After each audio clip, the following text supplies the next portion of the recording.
They call it a script.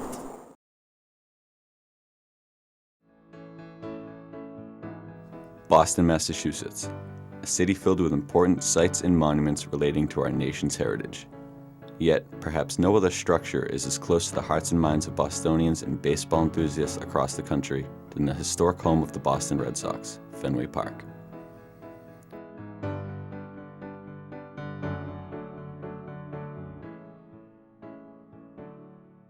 Few places can evoke the magical feeling experienced by the millions of fans who have visited this timeless shrine to our country's national pastime. Fenway Park was built in 1912 and is currently the oldest park in Major League Baseball. At the time of its construction, Fenway was the third largest park in the majors, with a seating capacity of 27,000. Presently, with a capacity of 35,096, it is the smallest park in both the American and National Leagues. The stadium was named after the Fenway section of Boston where it was built. Fenway Park has the unmistakable feel of an old-time ballpark.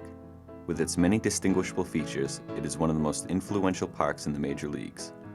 Newer ballparks, such as Camden Yards in Baltimore, have been built in order to mimic the design and feel of historic stadiums such as Fenway. Well, having worked on Camden Yards prior to Fenway is remarkable in a lot of ways because it was like looking at life and imitating it with art when we looked at Fenway and designed Camden Yards.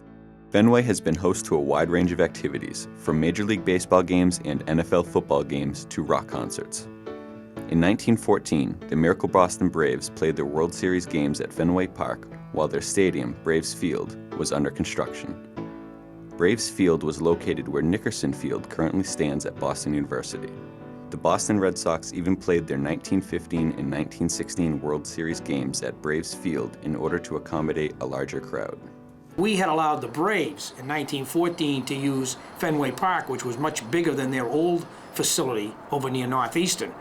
So we let them use our ballpark, so the next 2 years they let us use Braves Field for the World Series. In 2003, Bruce Springsteen played a concert at Fenway. It was the first music concert ever played at the ballpark. The most important events, however, are the number of exciting baseball games that have been played at Fenway Park. Perhaps the most touching moment was the 1999 All-Star Game when Ted Williams threw out the ceremonial first pitch. Fenway Park is host to a number of peculiar architectural characteristics. Most notably is the 37-foot wall in left field known as the Green Monster. When it was originally built, Fenway, the fence was a wooden 10-foot high fence, and it stayed that way until probably around 1933-34 when Mr. Yaquis rebuilt Fenway Park and put up the current 37-foot left field wall that became the famous wall in Red Sox history. That's one of the most significant things that happened here. At Fenway Park, if you had to pick something unique and something lovable and memorable, it would be hard not to pick the Green Monster. Within the Green Monster is one of baseball's oldest manually operated scoreboards. In order to change the score, two operators sit within the cramped quarters inside the wall and slide numbered metal plates into the slots while watching the game through strategically placed slits. The old scoreboard also provides fans with the scores from other games in both the American and National League. Fenway Park's field dimensions are by far the strangest in Major League Baseball.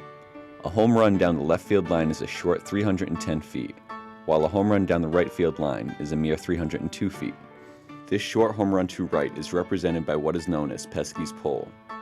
Former Red Sox player Johnny Pesky only had 7 home runs in his career, 3 of which went around or deflected off the right field foul pole.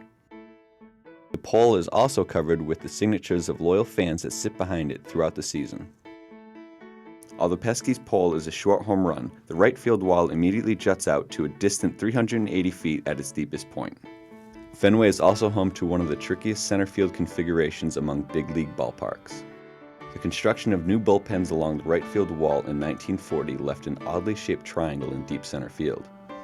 As if chasing a fly ball 420 feet back in straightaway center isn't hard enough for center fielders, they must also contend with ricocheting baseballs off of the triangular wall. In addition to its odd dimensions, Fenway Park's dugouts remain an important aspect to its character. The dugouts are the only ones in Major League Baseball that still have the supportive poles in front of the player's bench. These poles match up perfectly with the vertical support beams that surround the ballpark. Although newer ballparks have done away with obstructive view seating, Fenway support beams add to the old-time feel of the ballpark. Really shows its age in some ways and doesn't in others. You know, you walk in there, yeah, you have the most uncomfortable seats, but they've been there for 70 years.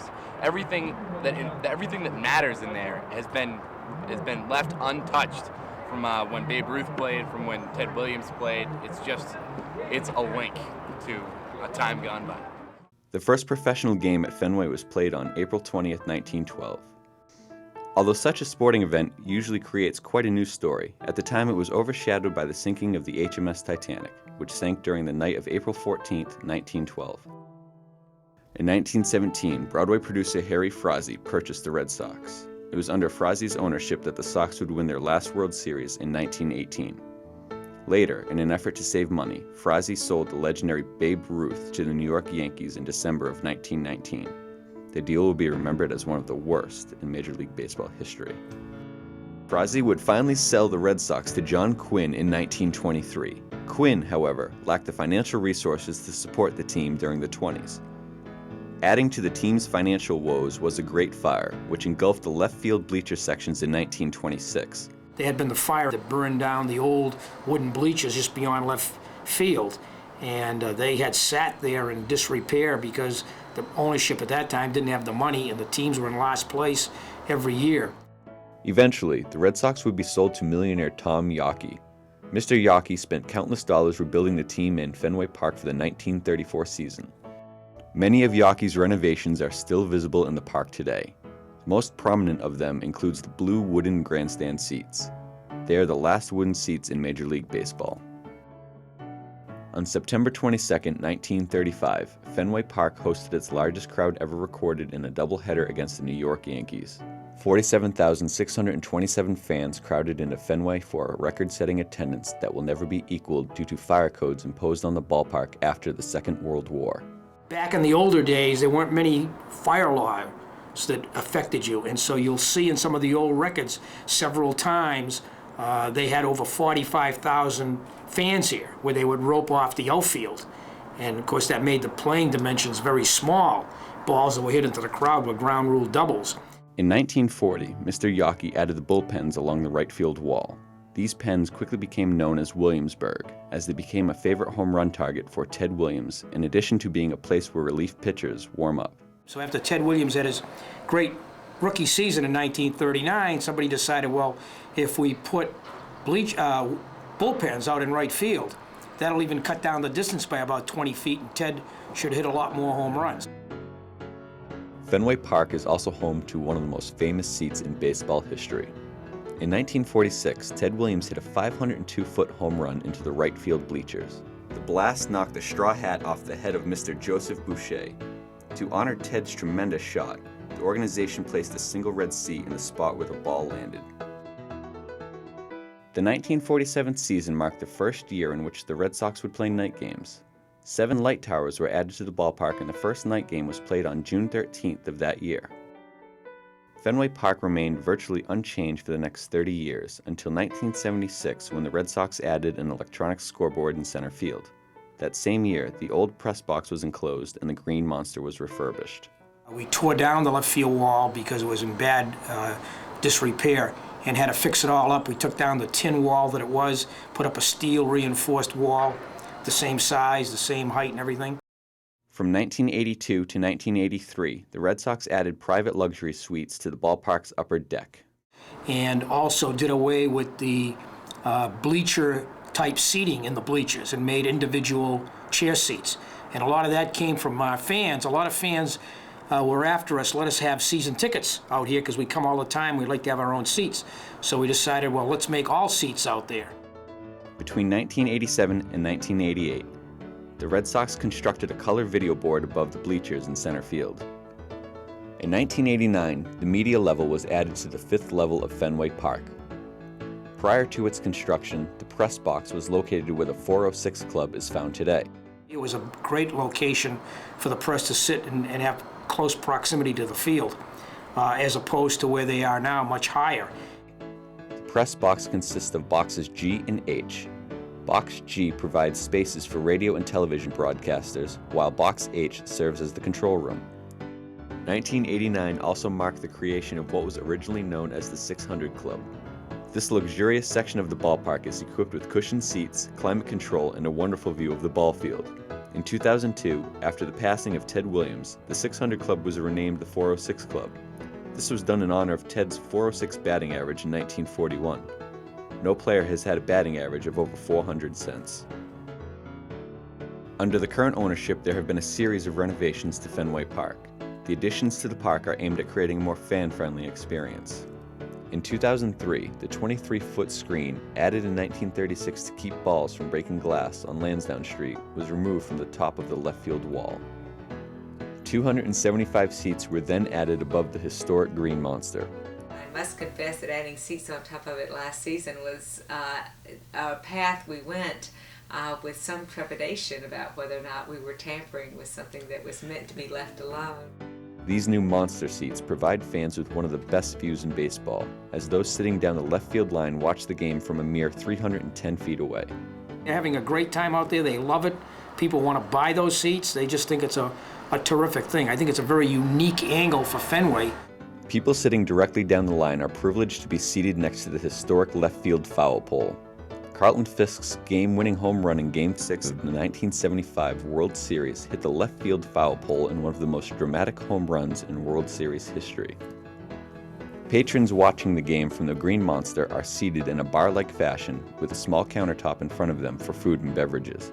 The new section above the wall also provides standing room for an additional 200 fans. That same year, a number of box seats were added in the foul territory behind home plate, thus bringing the fans even closer to the game. I mean, you can almost feel like you're there, like a Little League game, you know, where you can really be there. Some of the other parks, you're so far away you can hardly see what's going on. 2003 was also the year in which Yaquis Way would be included as part of the stadium on game day. Fans heading to the ballpark now have their tickets taken at the entrance to Yaquis Way, rather than the entrance to Fenway Park itself. A year later, 200 seats would be installed on the right field roof section of Fenway Park.